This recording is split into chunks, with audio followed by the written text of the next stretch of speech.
Sunday ಆಗ್ತಿದ್ದಂತೆ laptop ಇಟ್ಕೊಂಡು ನನ್ನ ಅಕ್ಕ ಕೆಲಸ ಮಾಡಲಿಕ್ಕೆ ಸ್ಟಾರ್ಟ್ ಮಾಡ್ತಿದ್ದು. ಈಚೆ ಕಡೆಯಿಂದ ಬೆಳಿಗ್ಗೆನೇ ಬಿಸಿ ಬಿಸಿ ಮೀನು ಪದಾರ್ಥ ಕುದೀತಾ ಇತ್ತು. ಬಂಗುಡಿಗೆ ಮಸಾಲೆ ಕೂಡ ಹಾಕಿಟ್ಟಿದ್ವಿ, ಅನ್ನ ಕೂಡ ಬಾಡಿಸಿಟ್ಟಿದ್ರು, ಈಚೆಯಿಂದ ಬಂಗುಡೆ ಫ್ರೈ ಕೂಡ ಆಯಿತು. ಸೊ ಈಗ ಬನ್ನಿ ಬಂಗುಡೆ ಟೇಸ್ಟ್ ಮಾಡುವ ಟೈಮ್. ವಾವ್, ನೋಡಿ ಹೇಗೆ ಮಾಂಸ ಇದೆ ಇದರದ್ದು. ತುಂಬಾ ಟೇಸ್ಟ್ ಇತ್ತು, ತುಂಬ ಅಂದರೆ ತುಂಬ ರುಚಿ ಇತ್ತು. ಊಟ ಮಾಡೋಕ್ಕಿಂತ ಮುಂಚೆನೇ ಫುಲ್ ಬಂಗುಡೆ ನಾನು ತಿಂದುಬಿಟ್ಟೆ. ಆ್ಯಂಡ್ ಇಲ್ಲಿಂದ ಬಂಗುಡೆಗೆ ಅನ್ನ ಸಾಂಬಾರು ಜೊತೆ ಮಿಕ್ಸ್ ಮಾಡಿ ಫ್ರೈಯನ್ನು ಹಾಗೆ ತಿಂದು ಖಾಲಿ ಊಟ ಮಾಡಿದೆ. ಆ್ಯಂಡ್ ಸಂಡೆ ಕೂತು ಮನೇಲಿ ಏನು ಮಾಡೋಣ ಅಂತ ಗೊತ್ತಾಗಿಲ್ಲ. ಸೀದಾ ಹೊರಟ್ವಿ ಮಂಗಳೂರು ಕಡೆ. ಇದು ನಾನು ಲೆನ್ಸ್ ಕಾರ್ಟಿಂದ ತಗೊಂಡ ಹೊಸ ಕನ್ನಡಕ.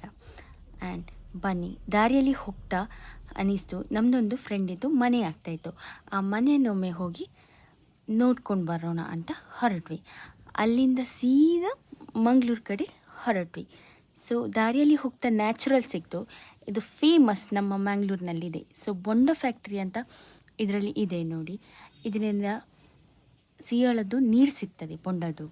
ಆ್ಯಂಡ್ ಐಸ್ ಕ್ರೀಮ್ ಜೊತೆ ಹಲಸಿನ ಹಣ್ಣು ಹಾಕಿ ಐಸ್ ಕ್ರೀಮ್ ತಿಂದ್ವಿ. ಇದು ಸ್ಪೆಷಲ್ ಐಸ್ ಕ್ರೀಮ್. ಅಲ್ಲಿಂದ ಸೀದಾ ಫಾರಮ್ ಮಾಲ್ಗೆ ಹೋದ್ವಿ. ಅಲ್ಲಿ ತುಂಬ ಚಾಟ್ಸ್ ತಿಂದ್ವಿ. ಆಮ್ಲೆಟ್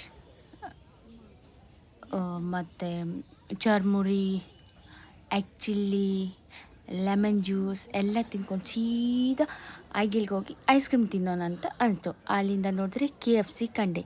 ಸೊ ಇಲ್ಲಿಂದನೇ ಚೋಲೆ ಭಟೂರ, ತೀರಮಿಸು, ದಿಲ್ ಖುಷ್ ತಿಂದ್ವಿ. ಹೀಗಿತ್ತು ಫ್ರೆಂಡ್ಸ್ ನಮ್ಮ ಇವತ್ತಿನ ದಿನ. Thank you.